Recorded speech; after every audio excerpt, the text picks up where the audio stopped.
क्या केमिस्ट्री लगती है मुश्किल? अब नहीं। वेलकम टू एआई रसायन पाठशाला। चलिए शुरू करते हैं आज की क्लास। सोचिए जरा, विज्ञान के इतिहास के उस पल को जब फिजिक्स के सारे स्थापित नियम अचानक से गलत साबित होने की कगार पर थे। नमस्कार दोस्तों, आज के इस मास्टर क्लास सेशन में हम सिर्फ रटे रटाए फैक्ट्स नहीं पढ़ेंगे, बल्कि विज्ञान की एक बेहद रोमांचक पहेली को सुलझाएंगे। हम बात करने वाले हैं एक ऐसे महाविनाश की जो बस होने ही वाला था, और कैसे प्रकाश के जादू ने आकर उस विनाश को टाल दिया। तो चलिए इलेक्ट्रॉन को बचाने की इस कहानी की गहराई में उतरते हैं। रदरफोर्ड ने नाभिक यानी न्यूक्लियस की खोज तो कर ली थी, लेकिन उनका मॉडल एक बहुत बड़े संकट में फंस गया था। अगर हम पुरानी क्लासिकल फिजिक्स की बात माने तो उस परमाणु को एक सेकंड के बहुत ही छोटे से हिस्से में पूरी तरह नष्ट हो जाना चाहिए था, लेकिन ऐसा हुआ तो नहीं। हमारे आसपास की दुनिया, आप, मैं, ये कुर्सी, ये टेबल, सब कुछ एकदम सुरक्षित है। तो आखिर रदरफोर्ड का परमाणु नष्ट क्यों नहीं हुआ? बस यही वो सवाल है जिसने विज्ञान को सोचने के एक बिल्कुल नए तरीके से रूबरू कराया। आज के हमारे इस सफर का रोड मैप बिल्कुल क्लियर है। हम परमाणु के महाविनाश से शुरू करेंगे, फिर इलेक्ट्रोमैग्नेटिक रेडिएशन और क्वांटम थ्योरी के सुरागों को आपस में जोड़ेंगे। इसके बाद हम देखेंगे बोर का सुरक्षित परमाणु और उसकी एक्साइटेड स्टेट, और अंत में इस महान मॉडल की सफलताओं और कमियों का पूरा एनालिसिस करेंगे। तो चलिए कहानी के पहले चैप्टर से शुरू करते हैं, परमाणु का महाविनाश। देखते हैं कि वो कौन सा नियम था जिसने रदरफोर्ड के खोजे गए परमाणु के वजूद पर ही खतरा पैदा कर दिया था। उस समय की सबसे बड़ी सिरदर्दी आ रही थी मैक्सवेल के नियमों से। देखिए, क्लासिकल फिजिक्स साफ कहती है कि जब भी कोई चार्ज्ड पार्टिकल, जैसे कि अपना नेगेटिवली चार्ज्ड इलेक्ट्रॉन, लगातार गोल गोल घूमता है तो वो एक्सेलरेट होता है, और एक्सेलरेट होने पर उसे लगातार अपनी एनर्जी छोड़नी चाहिए।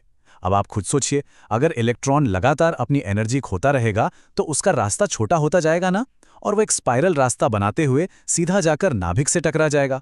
नतीजा, परमाणु का महाविनाश। इस अकेले सिद्धांत ने उस वक्त विज्ञान जगत में तहलका मचा रखा था। अब इस महाविनाश से परमाणु को बचाने के लिए साइंटिस्ट को एक एकदम अलग दिशा में देखना पड़ा, और वो दिशा थी प्रकाश की प्रकृति। चलिए 1870 के दशक में जेम्स क्लर्क मैक्सवेल के काम पर एक नज़र डालते हैं। इलेक्ट्रॉन की असली स्थिति समझने से पहले हमें मैक्सवेल की इस बात को समझना होगा। उन्होंने बताया था कि प्रकाश, एक्सरे या रेडियो वेव्स असल में विद्युत चुंबकीय विकिरण या इलेक्ट्रोमैग्नेटिक रेडिएशन है। जब कोई चार्ज पार्टिकल एक्सेलरेट होता है तो वो इलेक्ट्रिक और मैग्नेटिक फील्ड बनाता है। और सबसे मजेदार बात जानते हैं क्या है?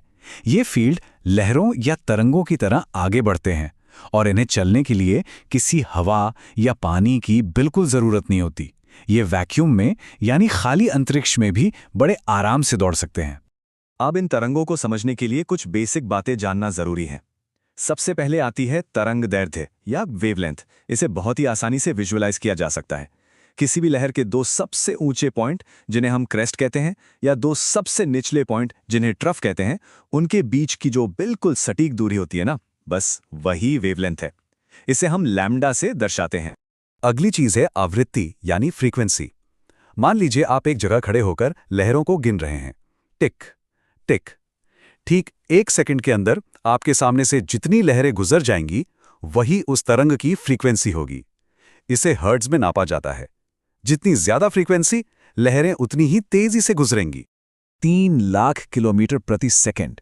जरा इस नंबर पर गौर कीजिए। यह कोई मामूली स्पीड नहीं है। वैक्यूम में प्रकाश इसी अकल्पनीय गति से चलता है। सारी इलेक्ट्रोमैग्नेटिक तरंगें इसी स्पीड से दौड़ती हैं, और यहीं से हमारा एक जादुई फॉर्मूला निकल कर आता है। प्रकाश का वेग बराबर होता है फ्रीक्वेंसी और वेवलेंथ के गुणनफल के। ये फॉर्मूला आगे बहुत काम आने वाला है। चलिए अब हम कहानी के दूसरे सबसे अहम सुराग की ओर बढ़ते हैं। साल है 1900, और एक वैज्ञानिक की सोच फिजिक्स की पूरी दुनिया को बदलने वाली है। विज्ञान का सबसे बड़ा पैराडाइम शिफ्ट यहीं हुआ था। मैक्सवेल का मानना था कि प्रकाश एक तरंग है जो पानी की धार की तरह लगातार बहती है। लेकिन भाई, एक continuous theory black body radiation और फोटो इलेक्ट्रिक इफेक्ट को समझाने में बुरी तरह फेल हो गई। तब मैक्स प्लैंक ने एंट्री ली और एक क्रांतिकारी आइडिया दिया कि ऊर्जा का बहाव लगातार नहीं होता, बल्कि वो रुक रुक कर छोटे छोटे हिस्सों में होता है। प्लैंक ने ऊर्जा के इन छोटे छोटे पैकेट्स को क्वांटा नाम दिया।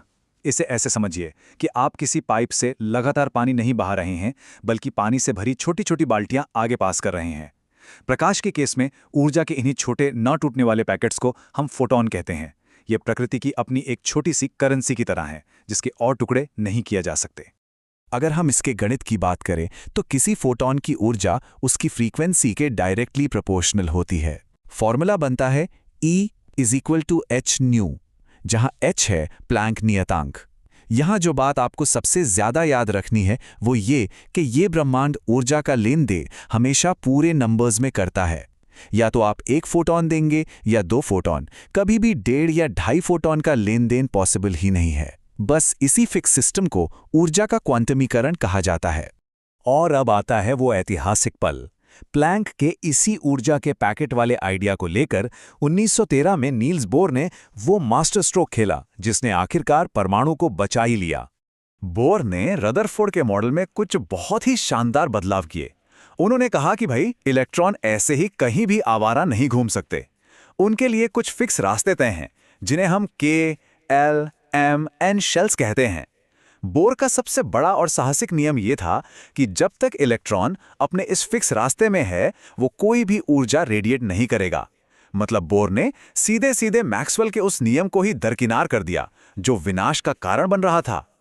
लेकिन ध्यान रहे, बोर ने ये बात हवा में नहीं कही थी। उन्होंने बाकायदा एक मैथमेटिकल पाबंदी लगाई, कोणीय संवेग का क्वांटमीकरण।